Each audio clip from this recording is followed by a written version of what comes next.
Menikmati firman setiap hari.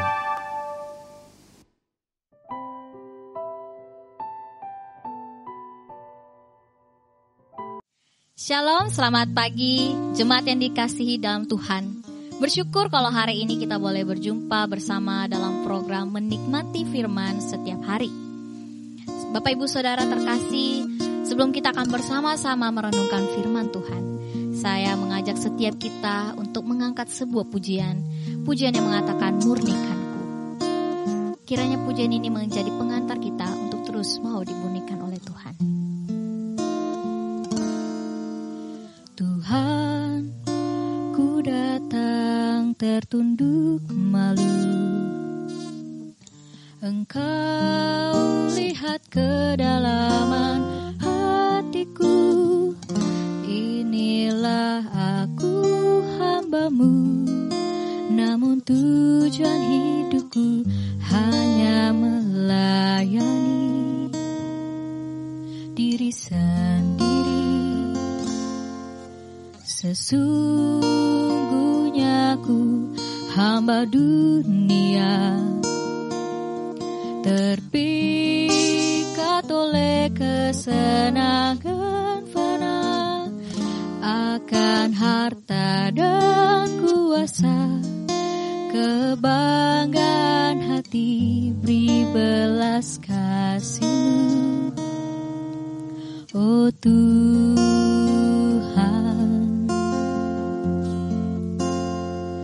Murnikanku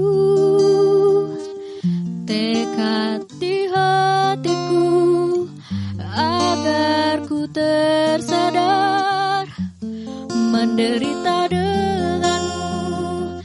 Murnikanku arahkan mata hatiku,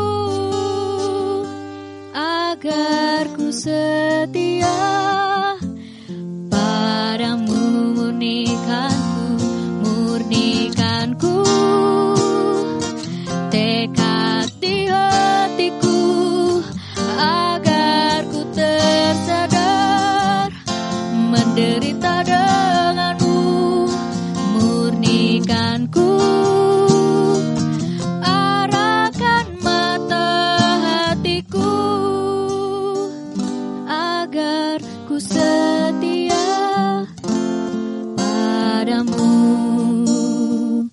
agar ku setia padamu.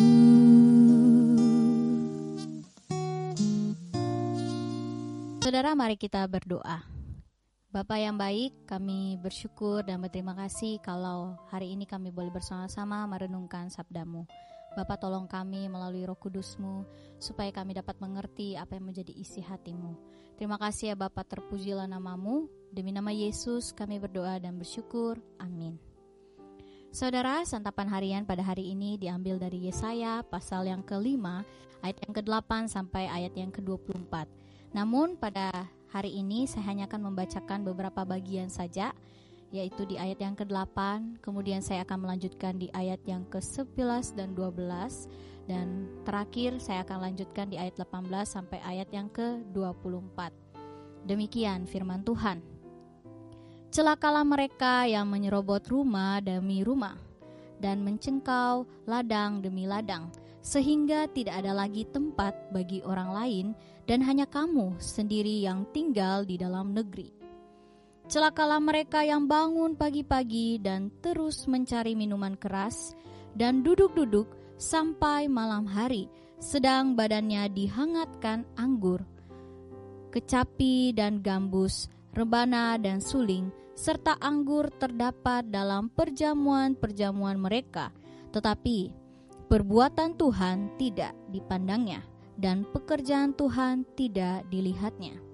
Celakalah mereka yang memancing kesalahan dengan tali kedustaan, dan dosa seperti dengan tali gerobak, yang berkata, baiklah Allah lekas-lekas dan cepat-cepat melakukan tindakannya, supaya kita lihat, dan baiklah keputusan yang Maha Kudus Allah Israel datang mendekat, supaya kita tahu. Celakalah mereka yang menyebut kejahatan itu baik dan kebaikan itu jahat, yang mengubah kegelapan menjadi terang dan terang menjadi kegelapan, yang mengubah pahit menjadi manis dan manis menjadi pahit. Celakalah mereka yang memandang dirinya bijaksana, yang menganggap dirinya pintar. Celakalah mereka yang menjadi jago minum dan juara dalam mencampur minuman keras, yang membenarkan orang fasik karena suap dan yang memungkiri hak orang benar. Sebab itu seperti lidah api yang memakan jerami, dan seperti rumput kering habis lenyap dalam nyala api, demikian akar-akar mereka akan menjadi busuk, dan kuntumnya akan berterbangan seperti abu. Oleh karena mereka telah menolak pengajaran Tuhan semesta alam dan menista firman yang Maha Kudus Allah Israel.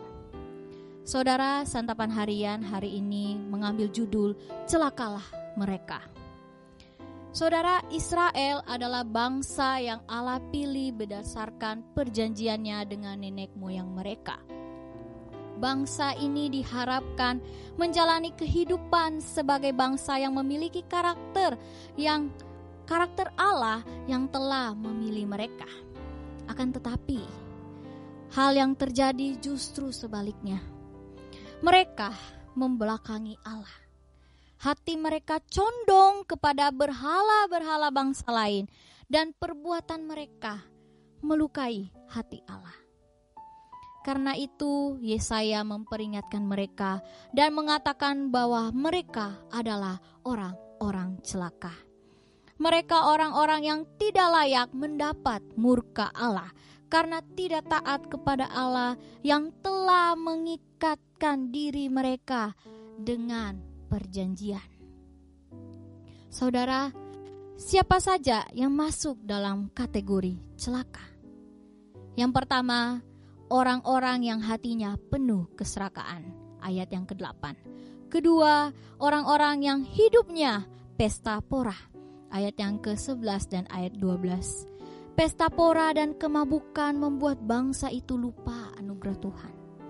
Ketiga, orang-orang yang hidup di dalam kebohongan, itu di ayat yang ke-18. Keempat, orang-orang yang memutarbalikkan fakta. Kelima, orang-orang yang merasa bijaksana, itu di ayat yang ke-21.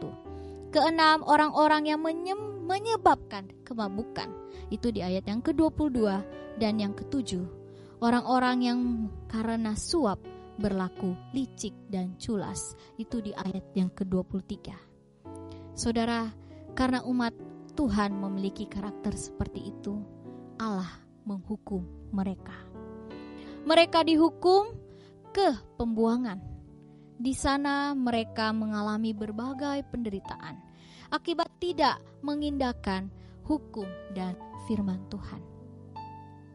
Saudara, Allah yang Maha Kudus akan memperlihatkan keadilannya kepada umat yang hidupnya menyimpang dari kebenarannya.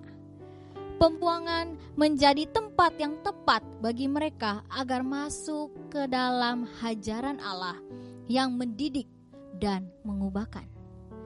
Saudara, apa yang terjadi pada umat Tuhan dalam perjanjian lama merupakan peringatan bagi kita semua pada saat ini. Ketika kita memilih untuk hidup dalam kesenangan dunia dan mengabaikan kekudusan Allah, maka Ia tidak akan segan-segan menghukum umatnya. Saudara, hal ini merupakan hajaran yang mendatangkan kebaikan, sehingga kita menghormatinya secara patut dengan hidup terpuji di tengah-tengah dunia. Amin. Mari kita berdoa. Bapa yang baik, tolong kami sebagai umat-Mu. Jikalau Engkau masih mendapati kami menjadi orang-orang yang berlaku tidak baik, menjadi orang-orang yang melakukan hal-hal yang mendukakan hati-Mu, ya Tuhan, tolong ampuni kami. Tolong kami Tuhan supaya kami sungguh-sungguh menghidupi apa yang telah kami dengar dan apa yang kami renungkan. Tolong kami Tuhan supaya kami menjadi umat-Mu yang menunjukkan karakter Kristus di dalam diri kami. Terima kasih ya Tuhan untuk kebenaran firman-Mu. Inilah doa kami, demi nama Yesus kami berdoa. Amin.